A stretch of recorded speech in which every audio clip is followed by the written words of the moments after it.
Alors vous allez enregistrer votre document sous un autre nom. Peut-être même 2 fois de suite, je conseille, comme ça on est certain que par exemple ici dans la version 5 chez moi, ce que j'ai actuellement va rester. Je ne vais pas l'écraser par erreur, puisque tout de suite après j'enregistre une version 6.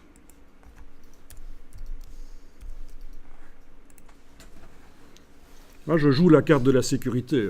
Quand je fais des créations, je préfère, quitte à les effacer après, quand le travail est fini, et effacer plein de versions qui ne sont plus utiles, bien sûr.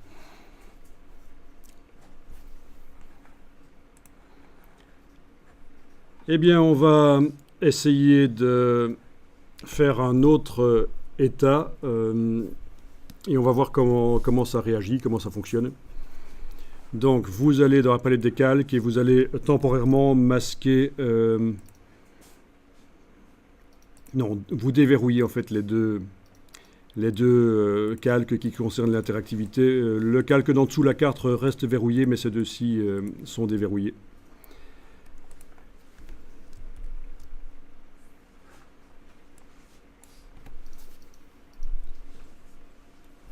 Vous allez faire tout sélectionner.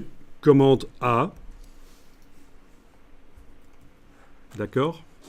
On voit qu'on a sélectionné des choses qui font partie de 2 calques.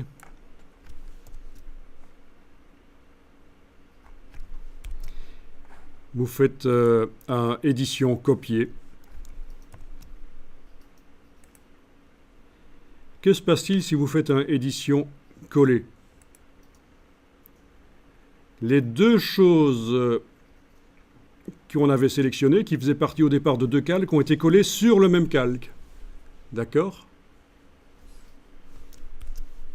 Donc j'ai fait commande A pour tout sélectionner, commande C pour tout copier, commande V pour tout coller. Et ce que je colle arrive sur un des 2 calques seulement. C'est pas bien ça, parce que j'aurais préféré que ça colle, le texte aille sur le calque du dessus, le bouton aille sur le calque du milieu. On est d'accord? Est-ce que vous savez s'il est possible de le faire ou pas? En fait, ce que je vais vous expliquer là fonctionne aussi dans Illustrator et c'est vraiment très utile quand vous faites du copier-coller d'un document à l'autre ou d'un document vers le même document. Vous pouvez faire en sorte que les objets aillent sur le calque correct. Chaque objet qui fait partie du groupe d'objets que vous avez sélectionné, des objets que vous avez sélectionnés et copiés, ils vont aller sur le bon calque quand vous les collez. Alors vous allez annuler le collage là. Édition, annuler, coller. Donc je me retrouve avec mes objets qui sont sélectionnés. Je les copie.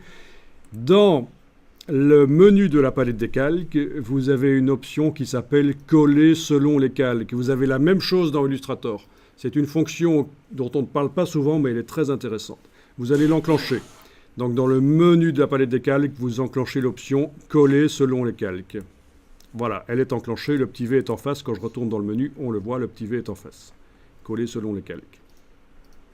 À partir de là, quand vous avez donc tout sélectionné et copié, quand vous collez, les choses collées vont chacune dans le calque qui leur correspond.